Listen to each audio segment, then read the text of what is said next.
The storm was rolling in fast, dark clouds swallowing the sky as if the world was about to collapse. On the side of a quiet highway, a man stood beside an old pickup truck that had finally given up.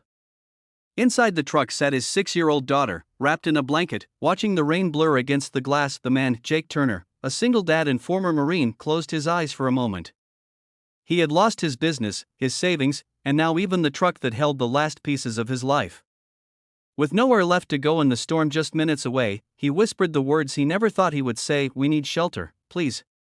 What he didn't expect was who would respond. Before we continue, make sure you subscribe to Storysphere, like the video, and share your thoughts in the comments.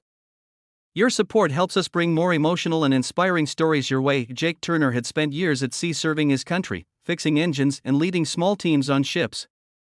But after returning home, life didn't go the way he planned. His wife had passed away 2 years earlier, and every day since was a silent battle to raise his daughter, Lily, with love and strength.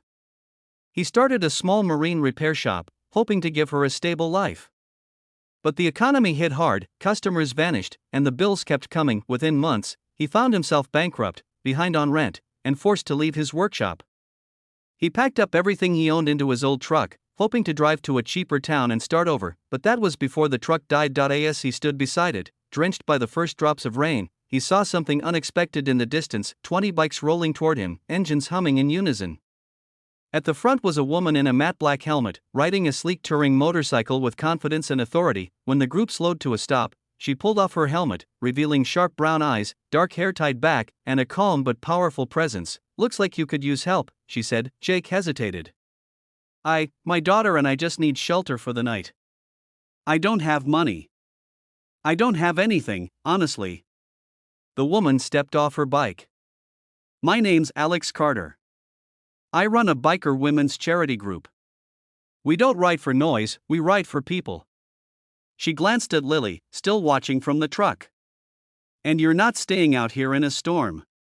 Jake blinked. "Why would you help us? You don't even know me."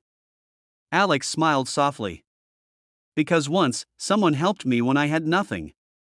Now I lead 20 women who believe kindness rolls forward." Without hesitation, the group moved into action. 2 women comforted Lily and carried her to a van that followed behind the bikes. Another examined the truck and arranged for a tow. The rest formed a protective circle around Jake and his daughter as the sky opened into heavy rain. Alex guided Jake to her bike. "Come on. You and your little girl are staying at our shelter." Their shelter wasn't what Jake expected. It wasn't a small, cramped building. It was a renovated warehouse turned into a warm community center with beds, a kitchen, showers, and a play area for kids. Women from every background helped run the place: engineers, nurses, mechanics, lawyers, and Alex, the CEO of a tech firm who chose to spend her weekends helping people rebuild their lives. While Lily played with other kids, Jake sat with Alex at a long wooden table. "I don't know how to repay you," he said quietly. "You don't," Alex replied. "But you tell me what happened." Jake shared everything: his failed business, the debt, the pain of losing his wife, and the fear of failing his daughter. He expected judgment, but Alex listened with steady compassion. When he finished, she leaned forward. "Jake, you're not done. You're not broken. You just need someone to stand with you until you get back on your feet."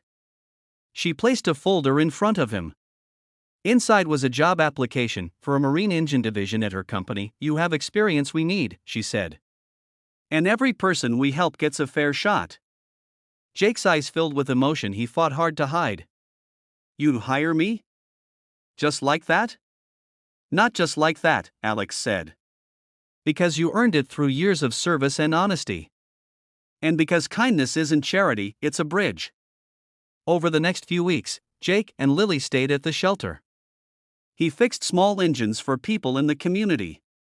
The women bikers became like family, always cheering him on. Alex personally coached him for the job interview, and then, one morning, he got the call. He was hired. With steady income, he rented a small home, bought reliable transportation, and slowly rebuilt his life, stronger than before. And he never forgot the 20 women who changed everything. He didn't repay them with money. He repaid them with action, joining community events, mentoring struggling families, and being the steady hand for others. The way Alex had been for him, kindness didn't just save him, it transformed him, because sometimes, the greatest shelters are not buildings, but people willing to stop, listen, and lift someone back onto the road. And somewhere on an open highway, Alex and her biker crew continued riding, engine steady, hearts open, ready to answer the next call for help.